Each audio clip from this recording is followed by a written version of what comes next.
Hello everyone, I hope you're all keeping well, healthy and happy. In this video I'm going to talk about the Satanic neo-feminist agenda. Okay? Why are we going to talk about this?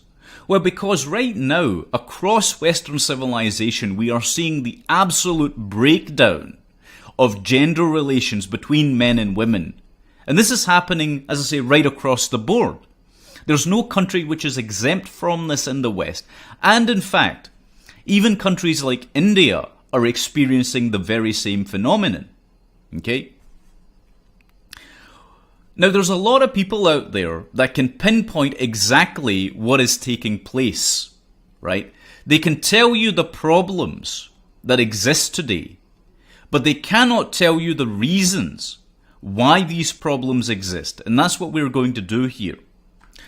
To understand when and where the problem began, you actually have to go back to the 1800s, essentially, and to a man called Francois Fourier, who I've spoken about many times.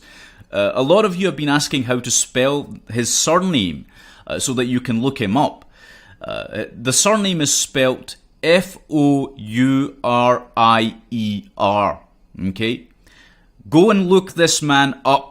Please do that. Until you do that, you will not understand where socialism came from, where communism came from, and why it is linked directly to the dark occult.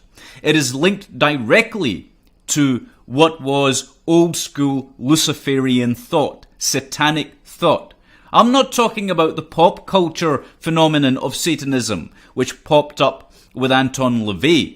Okay, I'm talking about real hardcore satanic belief.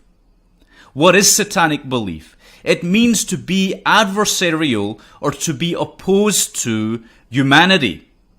That is what the root word means, and that is actually what Satanism fundamentally is as well.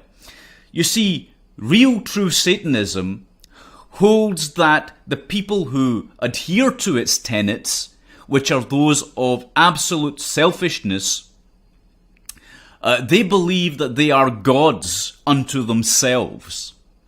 Okay, they believe they are gods unto themselves, and therefore they have a right to wreak havoc upon the unbegun, upon the masses, the useful idiots, the expendable containers. Right? They believe they have this right. They believe they have the right to socially engineer people. Okay? Which is why socialism and communism do this. It all actually stems from theological belief and doctrine, which comes from, as I say, the dark occult, the Kabbalah primarily, and the ideals of the tree of death, which are, by and large, a philosophical system of nihilism. Okay, now, I don't have time in this video to go through all of that. I have done in previous videos. Okay? And you're welcome to look that work up. The video that I've released on the occult, specifically, go and look that up, where I explain what the occult is, and I go into depth with the interpretation of the Economist cover. You should also look up the video which I did explaining that you're living under an occultocracy, not a democracy. Okay? Go and look that video up as well. Watch it carefully and learn from it. But let's get down to brass tacks here. In terms of this satanic neo-feminist agenda, where did this come from? Right? Because we understand socialism, we understand communism, we understand the evils of them, the fact that they have collectively murdered and killed over 100 million people in total.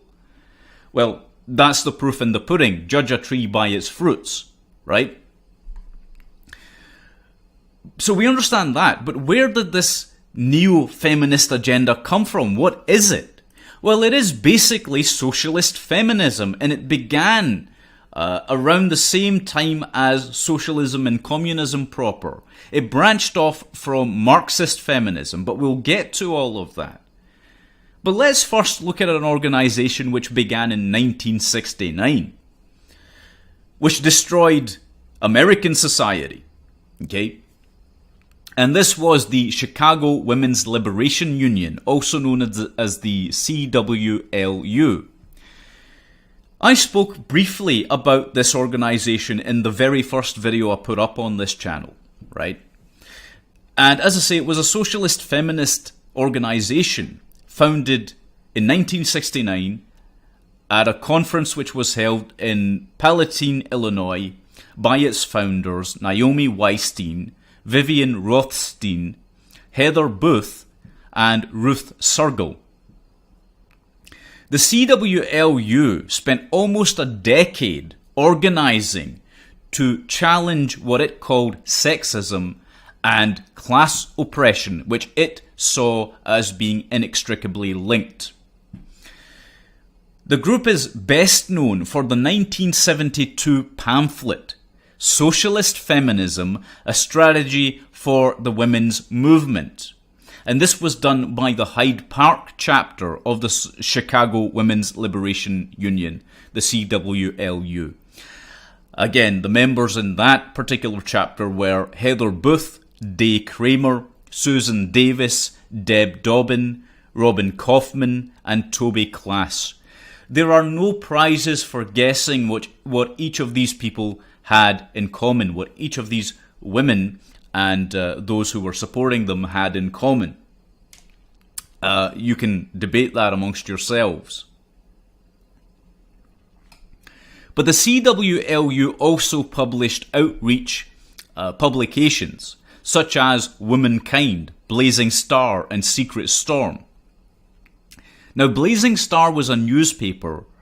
Well, it wasn't really a newspaper as such. It was, well, it sort of was. It was an outreach newspaper that was published in 1975 that portrayed lesbianism as being interlinked with feminism. Okay, it adjoined lesbianism and feminism as the one and the same cause. And the lesbian group of the CWLU took on this specific title called The Blazing Star because there was a previous publication which had also championed lesbian rights. The stated goal of the organization, that is the CWLU, was to continue the long march through the institutions and destroy the family unit through social engineering.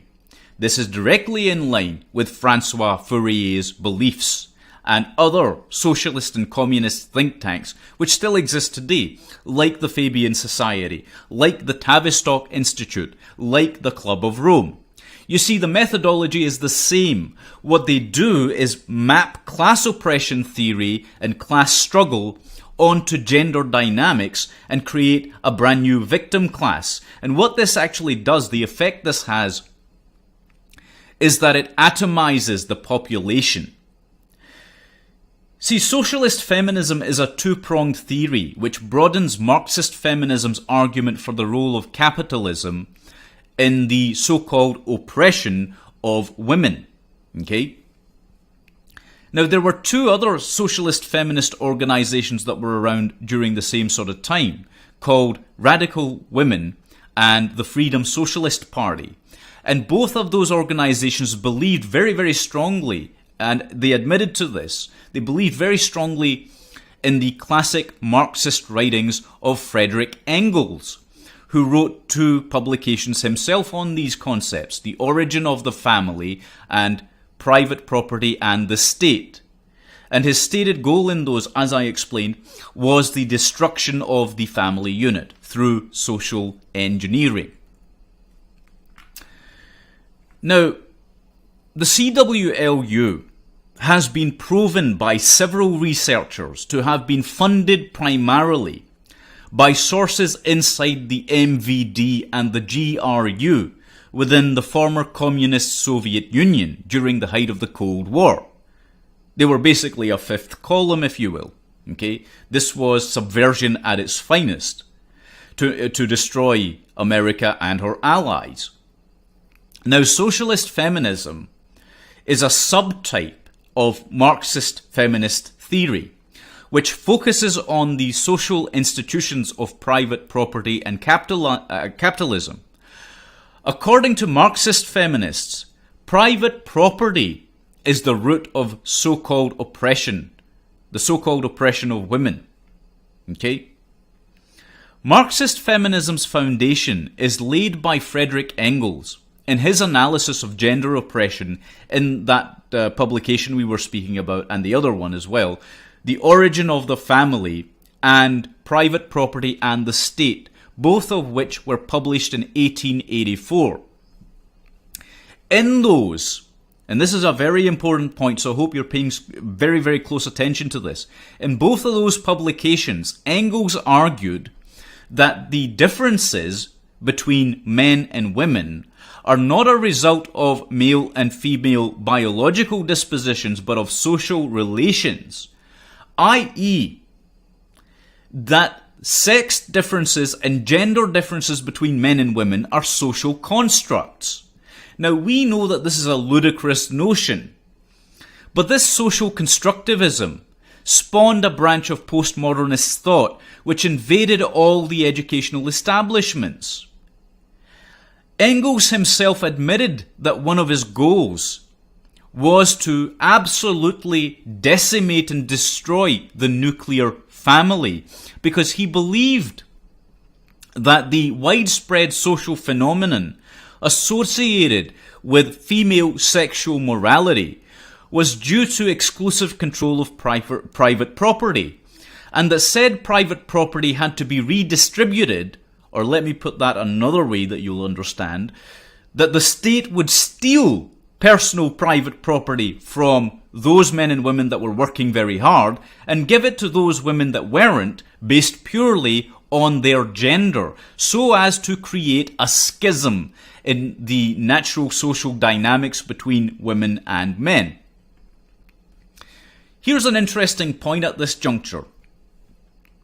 There was, of course, a branch of the Communist Party inside America called the Communist Party USA, which had been funded and founded, of course, again by these same communists, which had taken power in the Soviet Union. There was a woman called Mary Inman, who was a member of the Communist Party, who later in her life challenged the Communist Party's orthodox position by arguing that the home is the center of production and that housewives carry out productive labor.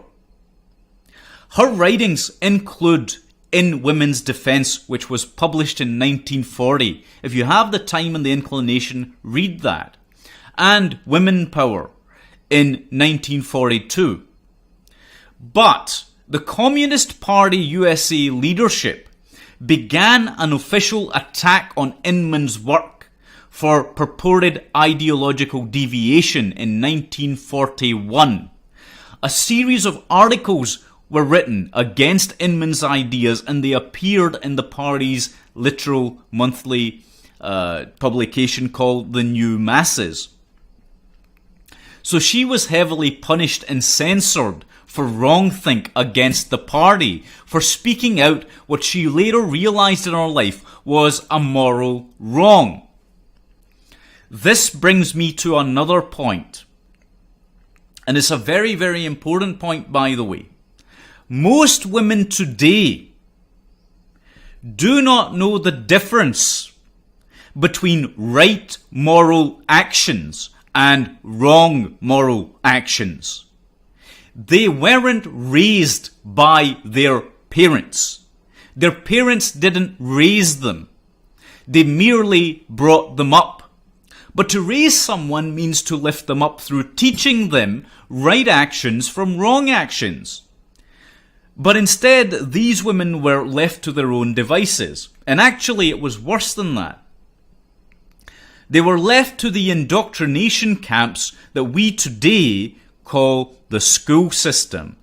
And the same thing happened to them. It was continued in colleges and universities.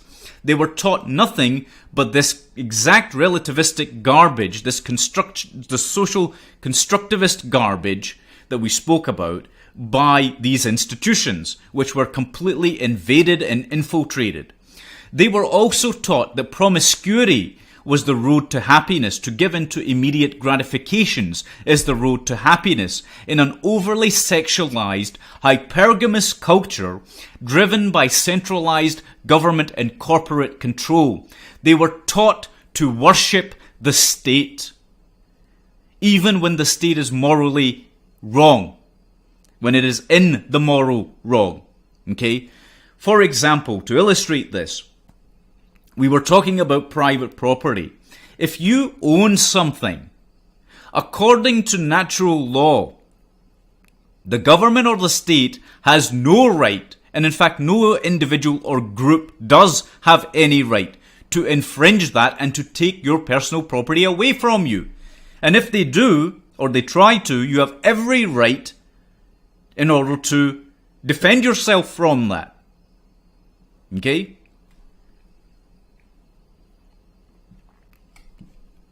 But because people today do not understand natural law, i.e., that there are consequences for your actions, and in fact because these forces of socialism, communism, and what is fundamentally the dark occult, Satanism, what they want to teach people is this relativism instead of the fact that there are such things as natural laws. For example, the constraints which exist upon us, whether we are men or women, aren't merely due to social phenomenon, but are actually due to biology in a great many ways. Biology decided that women would be the gender, would be the sex, that would have to carry children for 9 months. Men didn't decide that, nature decided that. Okay? So this relativistic garbage which is taught is the problem. This constructionist nonsense, this postmodernist garbage, which leads only to nihilism because you believe everything's a social construct and there are no absolutes. It destroys a person. Okay? And this is part of the reason why today women aren't taught, and haven't been for the last 40 or 50 years, that there are consequences to actions, right? Most women in the West today have no moral compass. Zero. And the question is, why was this done to them? And I can tell you the answer. And I'll end this video on this. You see, women one day become mothers, right? Again, this is determined by nature, right? And they are the primary caregivers to children. So a mother is the first person to impart her wisdom, or what is currently happening is the lack thereof, the lack of wisdom is being imparted to children. Okay? You see, the socialists and the communists and the Satanists knew that by damaging the women, you damage future generations, which is why garbage is being taught to women and girls, which is why they were never taught the value of men, of the sacred masculine or the sacred feminine. These principles have eluded them because they were not taught to them. And this is why we're seeing the destruction and degradation of Western civilization. And it is all actually due to social engineering by these institutions. A lot of people want to put the argument forward that this is natural, okay, that it's in women's nature. No, it's part of their darker nature, sure, but it is not absolutely inherent. This idea that we must succumb to our base animal natures is one which has been propagated by the communists and the socialists and the Satanists, okay? The dark occultists. It's been propagated by them because, as I said before, they believe they're gods, okay? And therefore they want everyone else to behave like animals so that they can feel superior to them. Okay? This intellectual arrogance, this intellectual superiority which exists in their minds, in the minds of the controllers of the human species presently, doesn't want them doesn't want to see human beings become greater than animals, to be better than animals, even though we were gifted with these remarkable gifts of being able to ascend beyond our mere animal nature. That's what this is all about. What they're trying to bring about, and what they have done successfully for over 160 years, is to try and bring about this apocalyptic scenario in which social Darwinism wins out. Where, in fact, it's worse than that. It's to create a society full of psychopaths, which will purely focus on destruction in order to destroy humankind.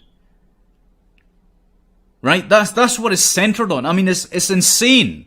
It's eschatological, it's nihilistic, it's insane, but they want to do this, and they have done this, and this is part of the reason why all of these things are happening. Now, if you don't believe me on this, okay, if you don't understand what I've been teaching and saying for the last year, the last 12 months, then I don't know where you've been living. Because every single thing I have told you on this channel is 1000%. Okay, obviously you can't get 1000%, but 100% verifiable. I've given you sources to go to, I've given you books to go to, I've given you the direct texts out of which these ideas have come from. These nihilistic ideas which the socialists and the communists and the Satanists believe in. So it's up to you people out there now to tell others about this fact, to educate them in what the heck is actually going on. Okay? Because I have done my best, and I'm continuing to do my best here to help you to see what is going on right now. The fact that a select few elite people have socially engineered governments, corporations, and whole societies into this self-destructive pattern. Okay, they've manipulated human behavior. They are master manipulators. And they are succeeding. People are being polarized and segregated and atomized. They no longer feel love or empathy for each other. This is very, very dangerous. But anyway, I'll leave it there for this video. But I hope you found that informative in some sense. Thank you very much for watching. Take good care of yourselves, and God bless you all.